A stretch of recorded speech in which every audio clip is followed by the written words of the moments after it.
Esta tarde conversé con Mariana Anzorena, ella es coautora del libro Pelotti y el Mundial. Es una guía cultural que ayuda a conocer cada una de las 48 selecciones que participan en esta Copa del Mundo. Esto fue lo que me dijo.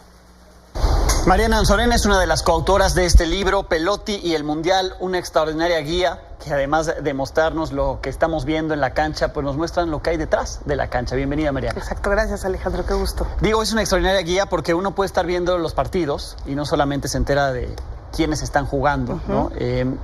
Con el resultado, con lo que vemos en la pantalla, sino que con esto sabemos qué hay detrás de cada una de estas selecciones, un poco su historia, un poco por qué están ahí, ¿no? Y cómo llegamos a este mundial, cada uno de los países que estamos participando. No es una guía que te va a explicar a quién le ganaron en el proceso para calificar, sino que te va a explicar cómo se conformó ese país.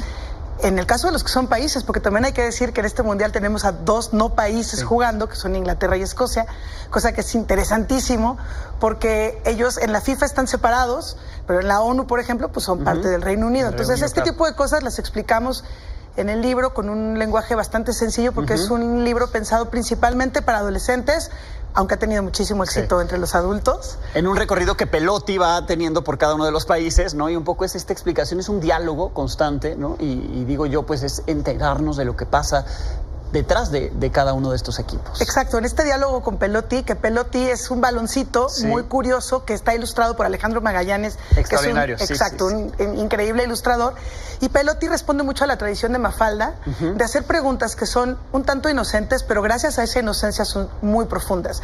Y entonces detonan respuestas complejas, pero que nosotros explicamos, y quizá eso fue lo más complejo del libro, nosotros lo explicamos con el lenguaje más sencillo posible e incluso con humor, cuando de pronto son temas complicados, porque estás hablando de Sudáfrica y no te puedes brincar el apartheid, y no te debes brincar el apartheid, o estás hablando de Alemania y la migración ha nutrido muchísimo su fútbol, pero al mismo tiempo es un país que por algunos sectores rechazan esa migración.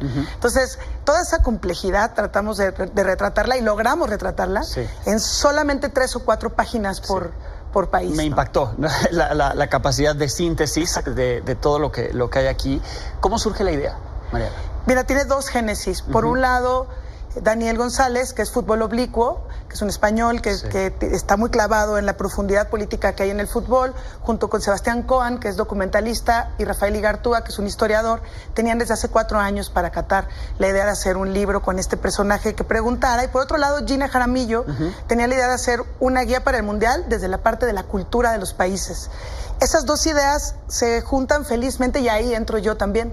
En ese momento, cuando se juntan estas dos ideas, entro yo y termina por concretarse lo que es hoy Pelotti. ¿Cómo se logra? ¿Cómo se ponen de acuerdo? ¿Cómo se distribuye la chamba? Porque imagino hay toda una chamba detrás para saber lo que pasó en cada uno de ellos y luego hacer este proceso de síntesis. Gina Jaramillo, que es historiadora del arte, hizo la parte final de cada uno de los países, que es una especie de viñeta sobre su cultura. Daniel, Sebastián, Rafael y yo nos dividimos la parte un poco más dura de cada uno de los países y fue un poquito como a mano alzada, de que quién quiere hacer cuál país, también un poco dependiendo de qué tanto lo conocieras. Aunque hubo países que ninguno conocíamos y de los que sabíamos poco, como Cabo Verde, por ejemplo, que es su primer mundial, que un poco fue pues, a quién le interesa saber, pues quién lo conoce, yo no, pero bueno, te vas metiendo y entrevistando a gente y platicando con gente de esos países. ¿Qué les sorprendió, tú que te encontraste que no conocías de la historia de alguno de estos países?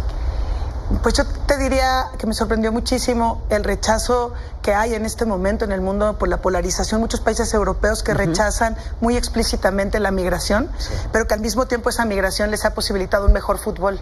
Te mencioné ya Alemania, pero podríamos pensar en la Francia del 98, que hace unos días vimos jugar a Lucas Zidane, el hijo de Zidane, defendiendo con muchas deficiencias el arco de Argelia, el país de sus abuelos. Y defiende el arco de Argelia porque no lo llama Francia.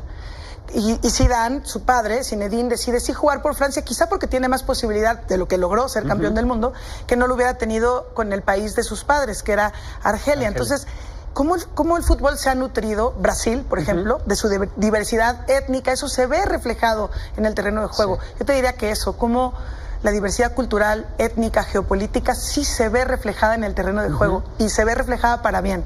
Yo creo que es muy importante lo que tratamos de mandar el mensaje con este libro, y es que la migración nos hace más fuertes, no nos debilita, no tenemos por qué tener tanto miedo y rechazo hacia el otro. Tenemos un par, ¿no? En nuestro equipo, en el equipo de la selección. Sí, no, yo te diría que más que un par, ¿no? Porque ayer jugó muy bien Obed Vargas, en el partido contra Corea jugó muy bien Obed Vargas.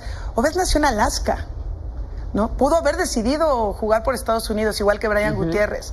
Y por supuesto el que es más evidente, ¿no? Que es Quiñones, que nos regaló el primer gol de este mundial. México, ¿cómo se cuenta en este libro? Sobre todo, sí para los mexicanos, pero también para los extranjeros que consulten cómo lograron sintetizar a su propio país en estas Yo te diría páginas. que fue de los países más difíciles. Sin duda. De hecho, lo empieza a escribir Rafa, que es mexicano, y se empieza a atorar porque no tiene suficiente distancia con ese país, y lo termina de escribir Sebastián Coan, que es argentino, chileno, y es un poco polémico. Muchos países tienen partes polémicas porque es un libro que tiene subjetividades, por supuesto, pero queda muy lindo México. Y ahorita que mencionabas México 86 como el segundo mundial, nosotros manejamos esta posibilidad de que México 86 haya sido el tercero y este haya sido el cuarto. Por las mujeres, ¿no? Exacto, sí, reconociendo el mundial del 71, que sí lo mencionamos por ahí a las pioneras.